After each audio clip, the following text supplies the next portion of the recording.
Part the Fifth. The Little Robber Maiden. They drove through the dark, dark forest. The carriage shone like a torch. Unfortunately, its brightness attracted the eyes of robbers who dwelt in the forest shades. They could not bear it. "That is gold! Gold!" they cried.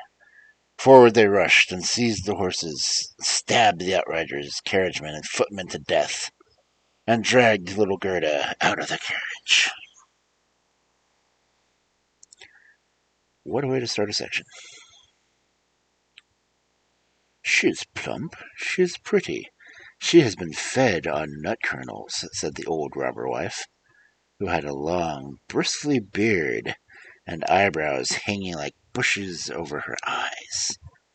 "She is like a little fat lamb, and how smartly she is dressed." And she drew out her bright dagger, glittering most terribly. Lamb. "Oh, oh!" cried the woman, for at the very moment she had lifted her dagger to stab Gerda, her own wild and wilful daughter jumped on her back and bit her ear violently. "You naughty child!" said the mother. "She shall play with me," said the little robber maiden. "She shall give me her muff and her pretty frock, and sleep with me in my bed." Hello? And then she bit her mother again, till the robber wife sprang up and shrieked in pain, whilst the robbers all laughed, saying, "Look at her playing with her young one." I will get into the carriage, and so spoiled and wayward was the little robber maiden, that she always had her own way, and she and Gerda sat together in the carriage, and drove over stock and stone farther and farther into the wood. The little robber maiden was about as tall as Gerda, but much stronger. She had broad shoulders and very dark skin.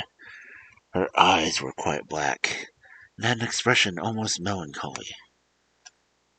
She put her wide arm around Gerda's waist and said, "She shall not kill thee as long as I love thee. Art thou not a princess?" Robber maiden kind of sounds pretty hot.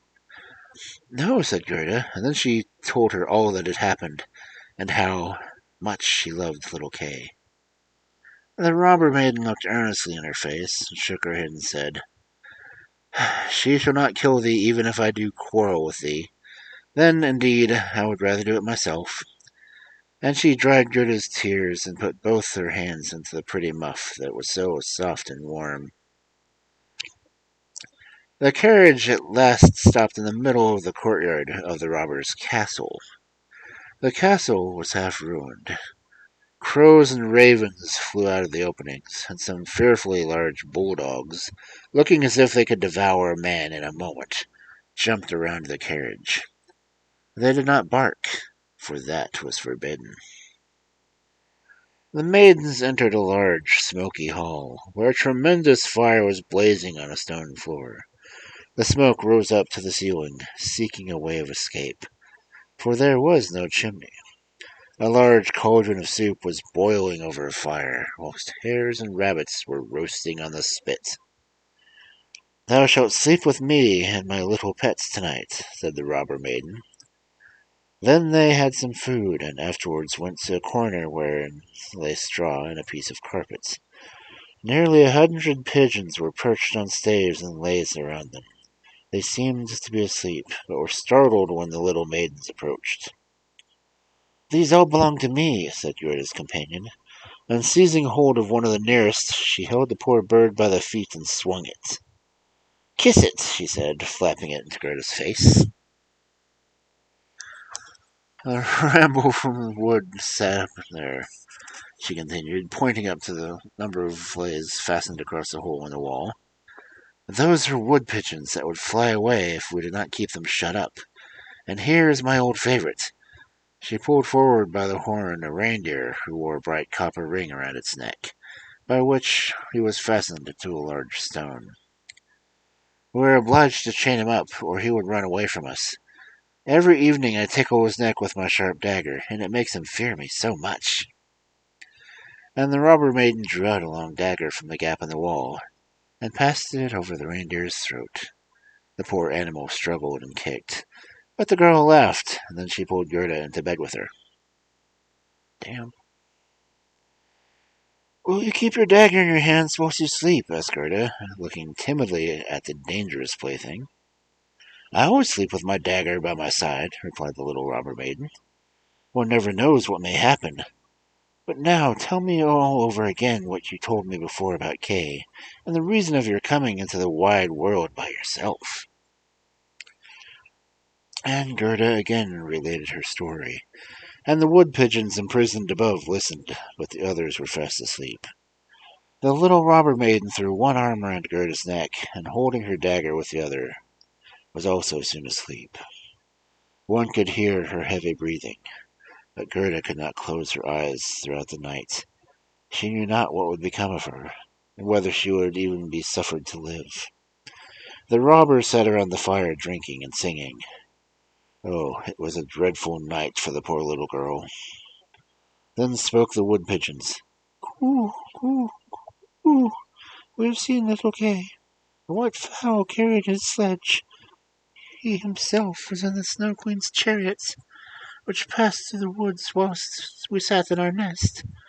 She breathed upon young ones as she passed, and they all died of her breath, excepting for us two. Ooh, ooh, ooh. What are you saying? Cried Gerda. Where was the Snow Queen going? Do you know anything about it? She travels likely to Lapland, where ice and snow abide all year round. Ask the reindeer bound to the rope there. Yes, ice and snow are there all year round. It is a glorious land, said the reindeer. There, free and happy, one can roam about the wide, sparkling valleys. There the Snow Queen and her summer tent. Her strong castle is very far off, near the North Pole, on the island she called Spitsberg. Oh, Kay, dear Kay, cried Gerda. You must lie still, said the robber maiden, or I will thrust my dagger into your side. When morning came, Gerda repeated to her what the wood pigeons had said, and the little robber maiden looked grave for a moment, then nodded her head, saying, No matter, no matter. Do you know where Lapland is? She asked the deer. Who should know but I? Returned the animal, his eyes kindling. There I was born and bred. There often have I bounded over the wild icy plains. Listen to me, said the robber maiden to Gerda. You see, all our men are gone. My mother is still here and will remain. But towards noon she will drink a little out of her great flask, and after that she will sleep. Then I will do something for you. And so she jumped out of bed, sprang upon her mother, and pulled her by her beard. Oh, my dear Mom, good morning!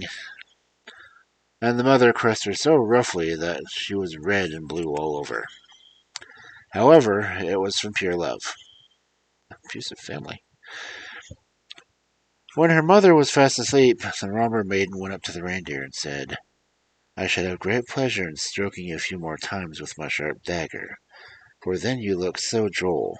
But never mind, I will unloose your chain and help you to escape, on condition that you run as fast as you can to Lapland, and take this little girl to the castle of the Snow Queen, where her playfellow is. You must have heard her story, for she speaks loud enough, and you know how well to listen. Now the reindeer bounded with joy, and the robber maiden lifted Gerda on his back, taking the precaution to bind her on firmly, as well as to give her a little cushion to sit on. And here, said she, are your fur boots. You'll need them for that cold country. The muff I will keep for myself. It is too pretty to part with. But you shall not be frozen. Here are my mother's huge gloves. They reach up to the elbow, and put them on now. Your hands will look as clumsy as my old mother's. And Gerda shed tears of joy. I cannot bear to see you crying, said the little robber maiden.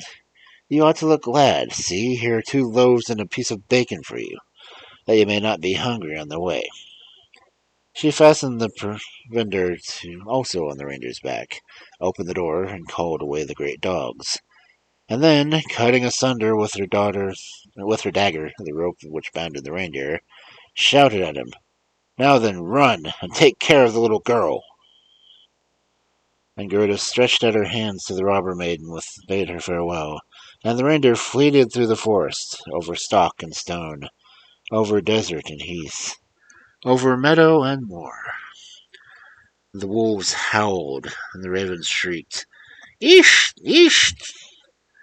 A red light flashed. One might have fancied the sky was sneezing. "Those are the dear northern lights," said the reindeer. "Look at them, how beautiful they are!" And he ran faster than ever. Night and day he ran. The loaves were eaten, and so was the bacon. At last they were in Lapland.